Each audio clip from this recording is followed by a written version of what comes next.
Contexto de la gerencia venezolana. La gerencia de las empresas, en su concepción científica, inspiradas en los pensamientos de Taylor, se fundamenta en el precepto de asegurar la máxima prosperidad al empleador, conjuntamente con la máxima prosperidad para el empleado a través de rendimientos máximos, costos de producción reducidos y pagos de altos salarios, partiendo de esta concepción. En la actualidad de la gerencia venezolana, el compromiso de los gerentes en la administración estatal o privada le urge reestructurar las formas de aplicar enfoques y teorías gerenciales para favorecer cambios palpables que obtengan resultados sociales, económicos y políticos que vislumbren un horizonte de progreso, apalancado por los recursos naturales con los que se cuenta, cuyos principales impulsores potenciales son el petróleo, el gas, la minería, la agricultura y el turismo, orientados a la satisfacción real de las demandas de la sociedad. Estos cambios organizacionales y gerenciales son necesarios para adherirse a los nuevos esquemas de integración que ofrece la globalización como proceso, aún más con el advenimiento en la tercera década del milenio de la versión emergente de la globalización 4.0, definida por Klaus Schwab, citado por Lacoste en el 2019, como la integración de las diferentes sociedades del mundo en un único mercado. Hoy todos compramos y vendemos de forma global. Los clientes, los proveedores están en cualquier parte del mundo. La materia prima y los consumidores no tienen fronteras. En tal sentido, esto demanda de una gestión coordinada entre el sector público, privado, mixto y como parte de ellos el capital intelectual, enfocado hacia competencias y habilidades. Esto de acuerdo a los resultados del estudio Delphi de Recursos Humanos Horizonte 2020, focalizado en revolución digital del talento conectado, que muestra las competencias para los directivos como tendencias globales, desarrollado por Humanova 2019, son la gestión de cambio, manejo de competencias digitales, creatividad, formación, especialización, liderazgo, empatía, inteligencia emocional y competitividad para la fuerza de trabajo, que conducirán en las próximas décadas del siglo XXI las riendas de las instituciones y empresas. Caracterización del gerente de hoy. En una investigación realizada por San Pedro y Arana, mencionan que bajo un estudio hecho por Granel, desde la perspectiva de los trabajadores encuestados, el estilo gerencial del venezolano en un continuum de rasgos entre autoritario y participativo. Interesantemente consiguió que en las relaciones reales de trabajo el estilo gerencial del jefe suele ser en un 55% de los casos autoritarios. Según su estudio, una gran mayoría, 75%, preferiría trabajar bajo un estilo más participativo. Los venezolanos tienden a mostrar un estilo de liderazgo que procura cierto protagonismo. Según Cisneros, Venezuela es un país con alta conciencia de estatus y clases sociales con estilos autoritarios de liderazgo. La diferenciación socioeconómica prevalece, aunque la discriminación por raza es casi inexistente, gracias a la riqueza multiétnica presente. Por su parte, Marcos y Avellán consideran que los gerentes venezolanos en general logran acuerdos en situaciones donde hay preferencias diferentes y son buenos negociadores que ceden en algunos puntos cuando lo consideran necesario para lograr un objetivo. Para Ogliastri, en su estudio para el IESA, considera que los venezolanos al negociar prefieren hacerlo de una manera amistosa e informal. Utilizan el regateo, son brillantes improvisadores, son flexibles en el manejo del tiempo, son emocionales y usan tácticas de poder, son arriesgados y confían en la contraparte, si sienten afinidad y se desarrolla la amistad. Son más abiertos, espontáneos e informales que la mayoría de los latinoamericanos. En un estudio realizado también por Márquez y Avellán de Liesa, con un grupo de gerentes venezolanos, se encontró que estas Son personas que utilizan el análisis y la lógica como forma dominante de enfrentar situaciones. Estos prefieren estructuras donde cada quien sepa muy bien lo que se debe hacer y además donde las cadenas de mando estén bien definidas. Por otra parte, los resultados de ese mismo estudio indican que los gerentes abren espacio para la participación y reconocen trabajos bien realizados, lo cual es un factor importante para generar motivación y compromiso en la gente. Sin embargo, son percibidos como poco sensibles a las necesidades de los otros. Desde la perspectiva de Gustavo Rosen, expresidente de CanTV, considera el venezolano como arriesgado y capaz de ingeniarse en soluciones que son productivas. Según Michael Penfold, Venezuela es el país de América Latina donde anualmente se generan más iniciativas, más emprendimientos privados, pero también tiene el mayor índice de fracaso. Sin embargo, lo importante es que los emprendedores no se conforman con haber fallado una vez, se levantan y lo vuelven a intentar con nuevas herramientas. Esto habla mucho del optimismo del venezolano. El gerente venezolano ha engendrado capacidades para encontrar estabilidad en medio de la complejidad a través de una mentalidad emprendedora, orientada al corto plazo, enfoque en el día a día y con sentido del humor. Desde una perspectiva de liderazgo, esta realidad única ha moldeado a los líderes venezolanos hasta convertirlos en expertos del cambio y de la gestión en medio de incertidumbre, debido a la complejidad organizacional y ambiental que enfrentan constantemente. Igualmente, la naturaleza intrínsecamente colectiva y de orientación familiar ha tenido un enfoque en las cualidades relacionales del venezolano, que le permiten apoyarse en otros para sacar adelante cualquier iniciativa. De acuerdo con Rosen y otros, el secreto ha estado en la natural habilidad de armar redes relacionales o en la búsqueda del poder de las alianzas. El perfil del gerente venezolano condensado presenta tendencia autoritaria, brillante capacidad para negociar, basada en improvisación, informabilidad y capacidad relacional, orientación emprendedora, cortoplacista y con sentido del humor, capacidad para tolerar el riesgo y manejar cambios constantes y habilidad para armar redes relacionales más allá de las barreras raciales. Continuamos con el punto del perfil del gerente venezolano. Pero aquí vamos a hacer mención y vamos a puntualizar ciertas características.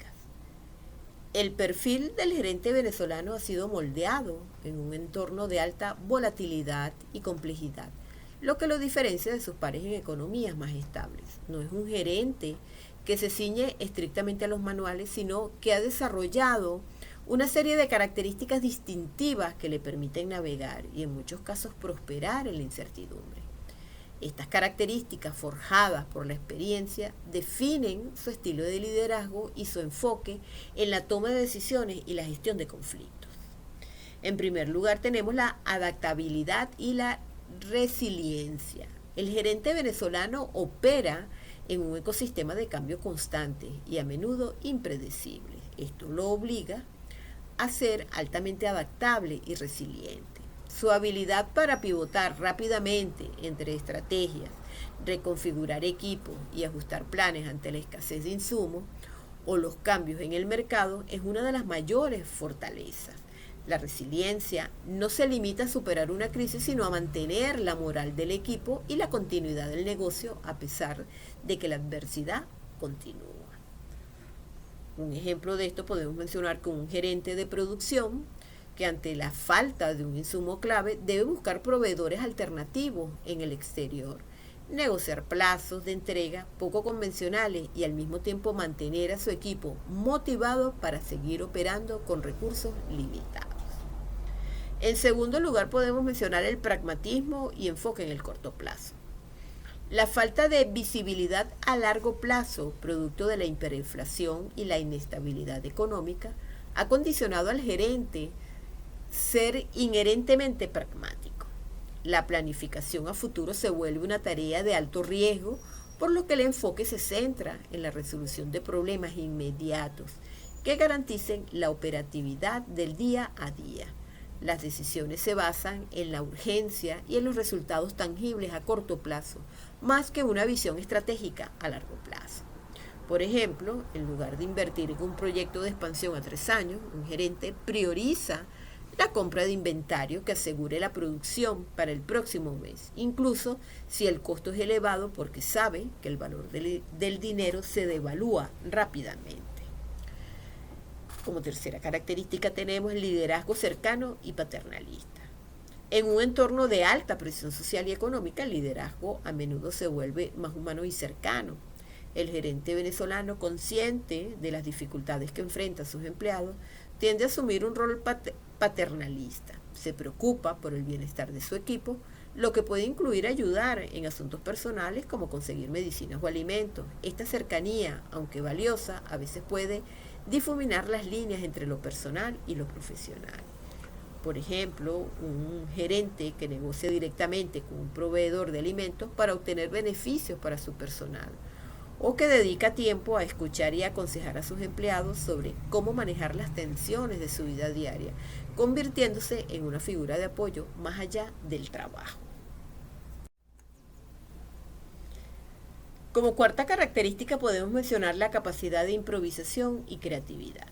La escasez de recursos y la burocracia han convertido al gerente en un maestro de la improvisación. Su capacidad para encontrar soluciones creativas y no convencionales a los problemas cotidianos es notable, y esto requiere un pensamiento fuera de la caja y una gran dosis de inventiva para mantener los procesos funcionando cuando las soluciones tradicionales no están disponibles. Como ejemplo de esto podemos mencionar que un gerente de mantenimiento que ante la imposibilidad de comprar una pieza de repuesto original lidera a su equipo para fabricar una pieza artesanal o adaptar otra de un equipo diferente, demostrando ingenio y creatividad. En quinto lugar tenemos la habilidad para la negociación informal y redes de contacto. En un contexto donde los canales formales pueden ser lentos o ineficaces, el gerente venezolano se apoya en su red de contactos y en sus habilidades de negociación informal. Las relaciones personales y la confianza se convierten en activos invaluables para obtener información, asegurar recursos o agilizar trámites. La capacidad de construir y mantener estas redes es crucial para el éxito.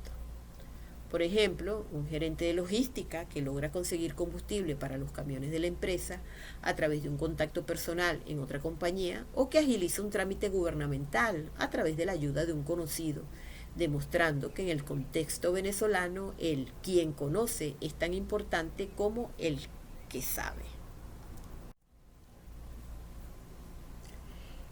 Estilos de respuesta gerenciales. El gerente venezolano, por necesidad y experiencia, ha desarrollado estilos de respuestas particulares ante el conflicto, que a menudo se alejan de los modelos de gestión tradicionales. El primer estilo es el estilo competitivo, ganar-perder. Este es uno de los estilos más comunes, impulsado por la necesidad de asegurar recursos escasos. Aquí el gerente adopta una postura autoritaria y a imponer su voluntad, sin importar los costos para las relaciones interpersonales. Suelen creer que en un ambiente de supervivencia, la asertividad y la confrontación son las únicas formas de conseguir lo necesario para su departamento. Este estilo es visto en la lucha por presupuestos limitados o cuando se defienden insumos críticos para la operación. Sin embargo, a corto plazo puede asegurar recursos, pero a largo plazo daña la moral del equipo, genera resentimiento y fomenta un ambiente de desconfianza y miedo. Como segundo estilo tenemos el de evasión. Ante la complejidad de los conflictos, muchos gerentes optan por la evasión. Prefieren ignorar los problemas, posponer las discusiones o delegar la responsabilidad a otros. Este estilo se fundamenta en la creencia de que enfrentar un conflicto podría empeorar la situación o que los problemas se resolverán por sí solos con el tiempo. Es común en conflictos interpersonales entre subordinados o cuando el problema es demasiado sensible, como las disputas salariales. Estos problemas no se resuelven, sino que se acumulan y se agravan. La evasión genera frustración en los empleados y erosiona la confianza en el liderazgo. Como tercer estilo tenemos el estilo de acomodación, el perder-ganar. Este estilo se observa en gerentes que priorizan la armonía a corto plazo por encima de la resolución del conflicto. Ceden ante las demandas de la otra parte para mantener la paz y evitar la confrontación, incluso si esto va en contra de los intereses de su equipo o de la empresa. Este es usado para apaciguar a empleados conflictivos o cuando se necesita la colaboración de un departamento poderoso. Sin embargo, crea una dinámica de dependencia y puede ser explotado por otros. El gerente acomodador termina tomando decisiones subóptimas y a largo plazo sus propios intereses y los de su equipo se ven perjudicados. Como cuarto estilo, podemos mencionar el estilo de compromiso, un estilo más maduro y pragmático que se utiliza en situaciones donde el tiempo es un factor limitante. El gerente busca una situación intermedia donde ambas partes ceden en algo para llegar a un acuerdo rápido. Es una solución de mitad y mitad que no satisface plenamente a nadie, pero permite avanzar. Este es visto o es ideal para conflictos sobre la asignación de personal, horarios o pequeños recortes de presupuesto, donde no hay una solución perfecta. Sin embargo, es una estrategia funcional que permite el progreso, pero puede no abordar la causa raíz del conflicto, lo que podría llevar a que se repita en el futuro. Y por último tenemos el estilo de colaboración, ganar-ganar. Este es el estilo ideal, pero el menos común en el entorno venezolano debido a la escasez y la desconfianza. El gerente colaborativo busca una solución integrativa que satisfaga plenamente a ambas partes. Requiere altos niveles de confianza, comunicación y un enfoque en los intereses subyacentes, no solo en las posiciones. Este se utiliza en la gestión de proyectos complejos, donde se necesita la cooperación de múltiples equipos para lograr un objetivo común. Sin embargo, fomenta la innovación, fortalece las relaciones interpersonales y crea un ambiente de trabajo positivo y productivo. Ahora continuamos con las empresas familiares, mixtas y compañías en Venezuela. Las organizaciones en Venezuela se clasifican principalmente en compañías o empresas privadas, empresas familiares y empresas mixtas. Sus diferencias radican fundamentalmente en el origen de su capital, su modelo de gestión y sus objetivos estratégicos. A continuación se detallan las características y diferencias de cada una. Tenemos en primer lugar las compañías, que son las empresas en general, y se definen como organizaciones de personas y recursos que buscan un beneficio económico mediante el desarrollo de una actividad particular. En el aspecto propósito, su fin principal es el lucro, generar rentabilidad, aumentar ingresos, crecer y sobrevivir en el mercado. En cuanto a la estructura, pueden estar conformados desde una sola persona hasta grandes corporaciones. Ejemplos, las fuentes citan a PDVSA, Alimentos Polar, CanTV, Movistar, Pequiven y Banesco como ejemplos de grandes empresas en el país. En segundo lugar tenemos las empresas familiares. Son compañías creadas y gestionadas por una sola familia y representan un motor principal de la economía venezolana, generando riqueza, empleo e innovación. En cuanto al aspecto de objetivos estratégicos, a diferencia de una compañía convencional, su meta es la continuidad del negocio en manos de la siguiente generación familiar. Buscan construir un patrimonio y asegurar el futuro de los hijos. En el aspecto de gestión y desafíos, el reto principal es alinear los intereses de la familia con los objetivos del negocio. A menudo enfrentan dilemas en la sucesión y en la profesionalización de su gerencia, ya que suele haber un trato diferencial entre los miembros de la familia y los empleados contratados.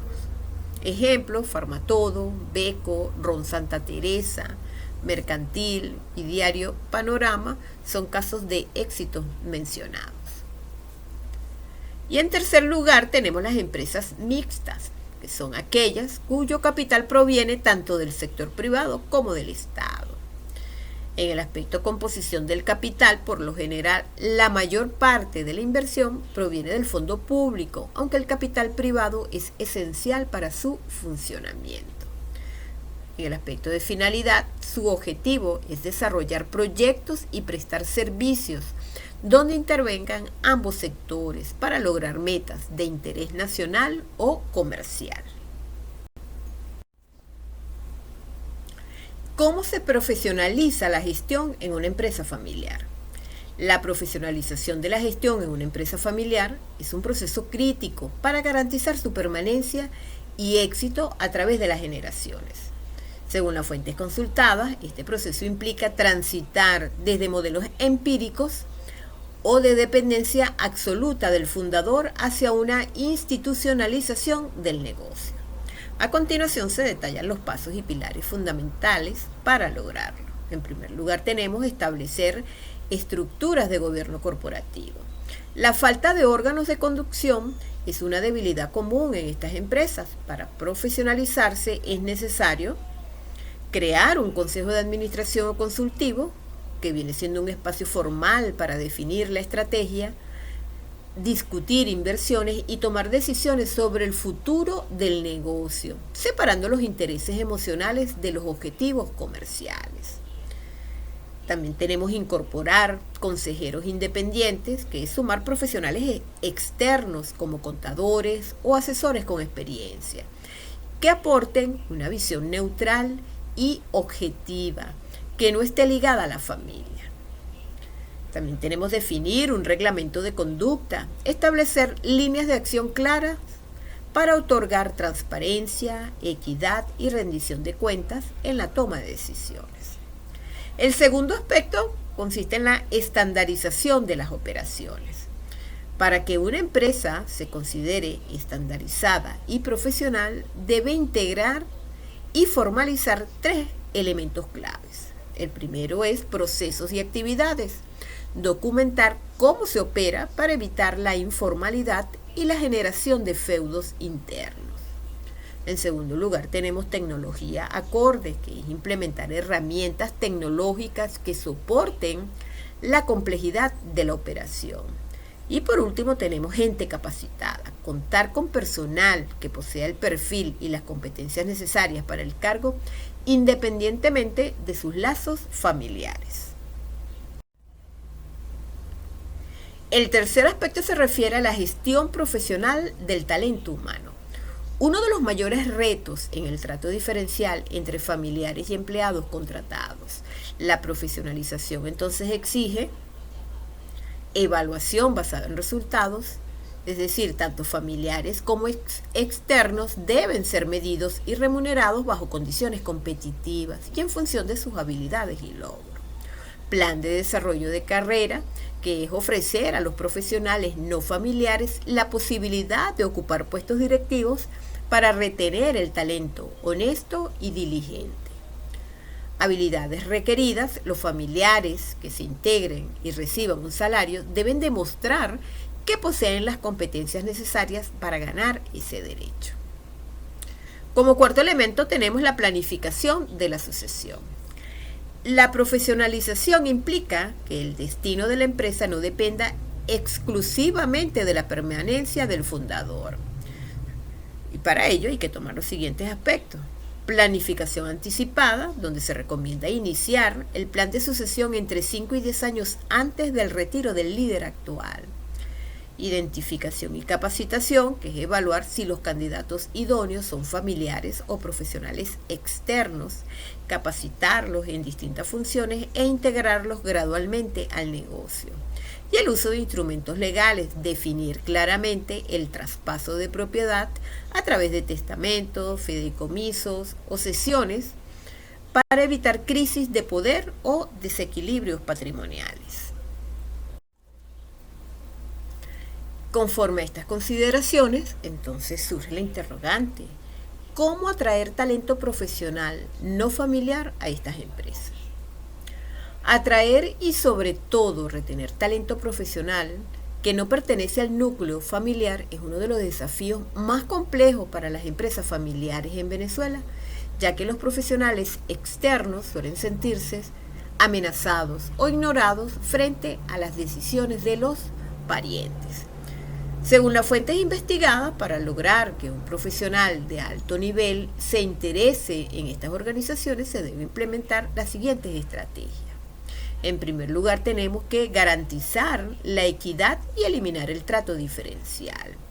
Fíjense que el primer obstáculo para atraer profesionales es la percepción de que los familiares gozan de privilegios injustos. Y para evitar esto, la empresa debe evaluar por resultados. Tanto familiares como externos deben ser medidos y remunerados bajo condiciones competitivas en función de sus habilidades y logros, no por vínculos consanguíneos. También evitar la exclusión. El personal profesional no familiar debe ser respetado y no sentirse desprotegido frente a la familia. En segundo lugar, tenemos ofrecer un plan de desarrollo de carrera real. Los profesionales talentosos buscan crecer. Es difícil retenerlos si los puestos directivos están reservados exclusivamente para los hijos del dueño, independientemente de su preparación. Entonces, por ello es vital establecer un plan de promociones transparente, brindar la posibilidad real de ocupar puestos de alta gerencia basándose en el mérito profesional. Como tercer aspecto tenemos institucionalizar la toma de decisiones. Un profesional se sentirá más atraído por una empresa que funcione con reglas claras y no bajo modelos empíricos o la voluntad unilateral del fundador. Entonces, esto se logra mediante la creación de un consejo de administración consultivo, un órgano formal donde se definan las estrategias y se resuelvan los grandes temas del negocio, y la inclusión de consejeros independientes, como se mencionó anteriormente. Contratar asesores externos, contadores o expertos que aporten una visión neutral y objetiva, lo cual otorga confianza al talento no familiar sobre la seriedad de la gestión. En cuarto lugar, tenemos profesionalizar la gestión de recursos humanos. La empresa debe evolucionar de un enfoque administrativo tradicional hacia una gestión estratégica del capital humano. Y esto implica ver al trabajador como el recurso más importante para la competitividad, basándose en su conocimiento y no solo en la confianza personal. E implementar sistemas de recompensas claros para incentivar las contribuciones individuales. Y por último, tenemos definir estructuras de reportes claras. Una empresa sin estructura ni línea de mando definidas invita a la informalidad y a la creación de feudos familiares.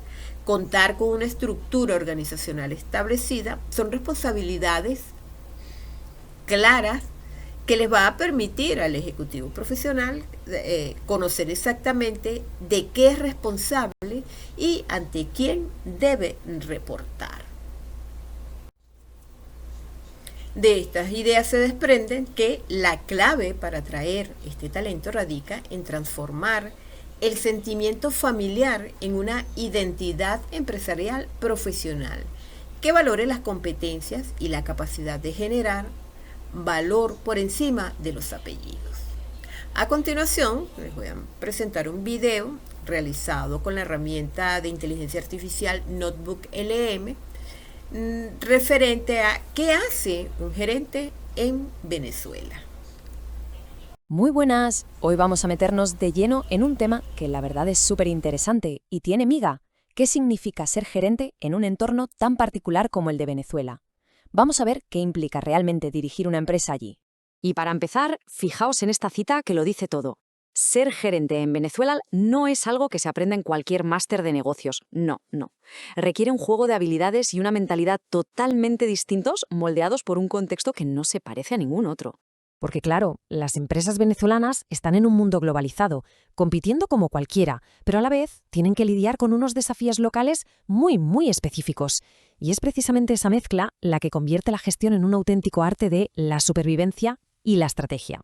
Para que nos hagamos una idea clara, esta es la hoja de ruta que vamos a seguir. Primero, analizaremos ese entorno tan desafiante. Luego veremos qué hace un gerente en su día a día. Nos meteremos en el mundo de las empresas familiares, que es clave. Hablaremos de cómo se profesionalizan. Y para terminar, veremos qué competencias hay que tener para triunfar.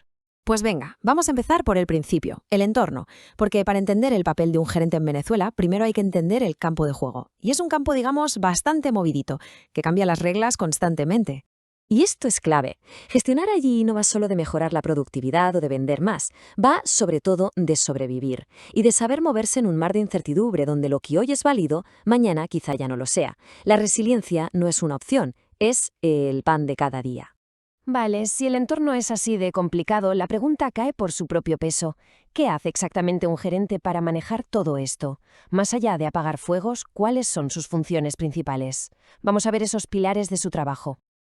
A ver, estas son las 5 funciones de manual, las de toda la vida, pero con un toque venezolano. La planificación tiene que ser súper flexible. La organización, ágil como ninguna. La dirección, bueno, la capacidad de motivar ahí es casi un superpoder.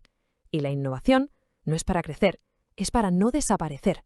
Y esto es un cambio de mentalidad brutal que se ve en todo el mundo, pero que en Venezuela se vive con una intensidad tremenda. El saber qué hacer, cómo y cuándo vale infinitamente más que el dinero o las máquinas. El verdadero activo es el capital intelectual, el conocimiento. ¿Y dónde ocurre toda esta gestión tan particular? Pues principalmente en el tipo de empresa más común del país, con diferencia, la empresa familiar. Es aquí donde todos estos retos se viven en primera persona. Vamos a ver cómo son. Estas empresas son, sin duda, la columna vertebral de la economía venezolana. Su objetivo no es solo el beneficio de este trimestre, sino construir algo que pase de padres a hijos. Y claro, eso le añade una capa de emoción, de legado y de presión a cada decisión que se toma. Y aquí está el meollo de la cuestión. ¿Cómo se equilibra la balanza entre los intereses del negocio, los de los dueños y los de la familia? Porque, seamos sinceros, muchas veces chocan. Esa tensión es el día a día en una empresa familiar. Es la típica moneda de dos caras. Por un lado, tienes un nivel de compromiso, confianza y orgullo que es muy difícil de conseguir en otro sitio. Pero por otro lado, el otro lado, el riesgo de que una discusión de domingo se convierta en una crisis empresarial es real, o que el siempre se ha hecho así impida adaptarse a los nuevos tiempos. Y este dilema, el de la sucesión, lo resume todo a la perfección. ¿Quién se pone al frente? ¿El heredero, por el hecho de serlo, o se busca a un profesional externo que quizá tenga más experiencia? La respuesta a esa pregunta puede decidir si la empresa sigue adelante o no. Entonces, ¿cómo se gestionan estos líos? ¿Cómo se aprovechan las ventajas sin caer en las trampas? Pues para las empresas que de verdad quieren durar, solo hay un camino, y se llama profesionalización.